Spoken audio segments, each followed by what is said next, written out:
ये जो TCS grooming trap जिसे नितेश राणा ने कॉर्पोरेट जिहाद का नाम दिया, उसमें एकमात्र पीड़ित जो पुरुष हैं उनका बयान सामने आ गया साहब। उनका बयान सुनेंगे आप हिल जाएंगे अंदर से। मैं कोट अनकोट पढ़कर बता रहा हूं, वो सुनिएगा।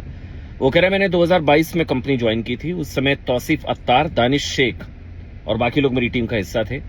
तौसीफ अत्तार हमारे टीम लीडर थे और वो अक्सर अपना और दानिश का काम मुझे दे दिया करते थे। मुझे अतिरिक्त काम का बोझ पड़ता था, बट चूंकि वो मेरे टीम लीडर थे इसलिए बिना किसी आपत्ति के मैंने काम किया। यहां तक सब ठीक। आगे वो अपने बयान में कहते हैं कि मेरा परिवार रविदास स्वामी जी का भक्त है, मैं हिंदू धार्मिक परंपराओं का पालन करता हूं, मैं रुद्राक्ष माला पहनता हूं। मेरे धर्म के प्रति, मेरी आस्था के प्रति तौसीफ और दानिश अक्सर धार्मिक चर्चा करते थे।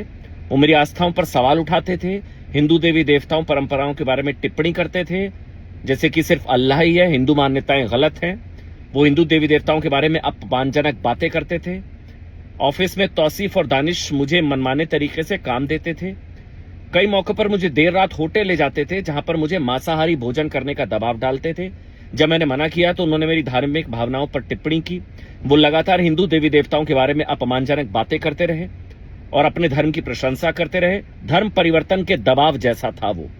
तौसीफ और दानिश दूसरे कर्मचारियों के साथ भी यही करते थे। अब आगे सुनिए। 2023 में रमजान ईद के अवसर पर तौसीफ मुझे अपने घर ले गया।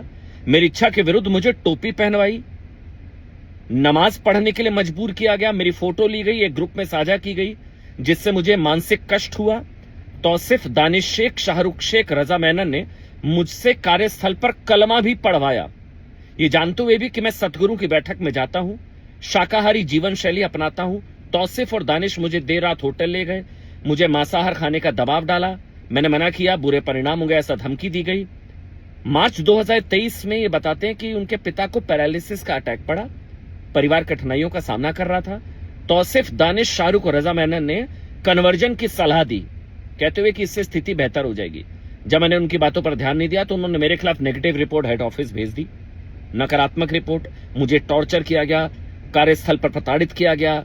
मैंने विरोध किया तो मेरे धर्म के बारे में अनुचित टिप्पणी की गई और फिर उनका और मेरे बीच में व्यवहार शत्रुतापूर्ण हो गया। मेरी पत्नी के बारे में अपमानजनक टिप्पणियां की गई, विवाद हुआ। तौसीफ ने मुझ पर पंखा फेंका, मुझे धमकाया, मैंने एचआर से भी शिकायत की, दूसरी महिलाओं के बारे में भी टिप्पणियां की और उन्होंने कहा ये मेरा कार्यकाल 2022 से 23 मार्च 2026 तक का